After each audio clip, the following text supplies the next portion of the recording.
ನಿಮ್ಮಲ್ಲಿರೋ ಏನಾದರೂ ಈ ಥರ ಸ್ಕ್ರ್ಯಾಚ್ ಮಾಡಿಕೊಂಡು ಪದೇ ಪದೇ ಕೆರ್ಕೊತಾ ಇದ್ದರೆ ಈ ವಿಡಿಯೋನ ಕಂಪ್ಲೀಟಾಗಿ ವಾಚ್ ಮಾಡಿ.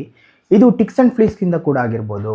ಏನಾಗುತ್ತೆ ಅಂತ ನೀವು ಕೇಳೋದಾದರೆ ಟಿಕ್ಸ್ ಆ್ಯಂಡ್ ಫ್ಲೀಸಿಂದ ಇದು ಮೇಯ್ನಾಗಿ ಬ್ಲಡ್ನ ಫೀಡ್ ಮಾಡೋದ್ರಿಂದ ಸ್ಕಿನ್ ಅಲರ್ಜೀಸು, ಲೈಮ್ ಡಿಸೀಸು ಮತ್ತು ಟಿಕ್ ಫೀವರ್ ಕೂಡ ಬರ್ಬೋದು. ಹೇಗೆ ಗೊತ್ತಾಗುತ್ತೆ ಅಂತ ನೀವು ಕೇಳೋದಾದ್ರೆ ಈ ಟಿಕ್ಸ್ ಆ್ಯಂಡ್ ಫ್ಲೀಸ್ ಬಂದಿರೋದು ಎಕ್ಸೆಸಿವ್ ಲಿಕ್ಕಿಂಗ್ ಮತ್ತು ಸ್ಕ್ರಾಚಿಂಗ್ ಮಾಡ್ಕೊಳ್ತಾ ಇರುತ್ತೆ. ಎಕ್ಸೆಸಿವ್ ಆಗಿ ಸ್ಕ್ರಾಚ್ ಮಾಡ್ಕೊಳ್ಳುತ್ತೋ ಆ ಏರಿಯಾ ಬಂದು ರೆಡ್ ಸ್ಪಾಟ್ ಆಗಿ ಟರ್ನ್ ಆಗಿರುತ್ತೆ.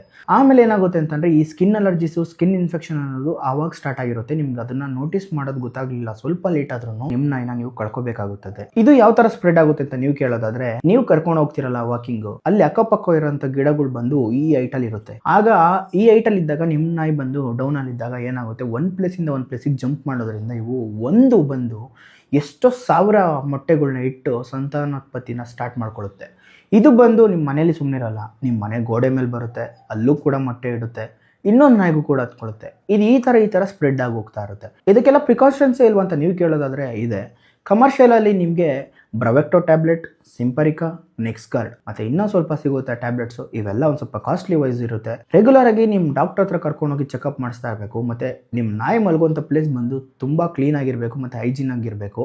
ಆಗಾಗ ನೋಡ್ತಾ ಇರಿ, ಈ ನೆಕ್ ರೀಜನಲ್ಲಿ ಮತ್ತು ಕಾಲಲ್ಲಿ ಮತ್ತು ಬಾಲದಲ್ಲಿ ನೋಡ್ತಾ ಇರಿ. ಯಾವಾಗ ಈ ಥರ ಟಿಕ್ಸ್ ಆ್ಯಂಡ್ ಫ್ಲೀಸ್ ಕಾಣುತ್ತೋ ಆಗ ನೆಗ್ಲೆಕ್ಟ್ ಮಾಡೋಕೆ ಹೋಗ್ಬಿಡಿ. ನಿಮ್ಮ ನಾಯಿನ ಬೇಗ ವೆಟರ್ನರಿ ಹತ್ರ ಕರ್ಕೊಂಡೋಗಿ ಒಂದೊಳ್ಳೆ ಟ್ರೀಟ್ಮೆಂಟ್ ಕೊಡಿಸಿ. ಇದೇ ಥರ ಸೈಕ್ ಆಗಿರೋ ಪೆಟ್ ಟಿಪ್ಸ್ ಬೇಕು ಅಂದರೆ ನೀವು ಫಾಲೋ ಮಾಡಬೇಕಾಗಿರೋದು ನಮ್ಮ ಯುವ ಡಾಟ್ ಪ್ರಪಂಚನ ಫಾಲೋ ಮಾಡ್ಕೊಳ್ಳಿ. ನಿಮ್ಮ ಪೆಟ್ ಸಾಕಿರೋಂಥ ಫ್ರೆಂಡ್ಗೆ ಶೇರ್ ಮಾಡೋದು ಮಾತ್ರ ಮರಿಲೇಬೇಡಿ.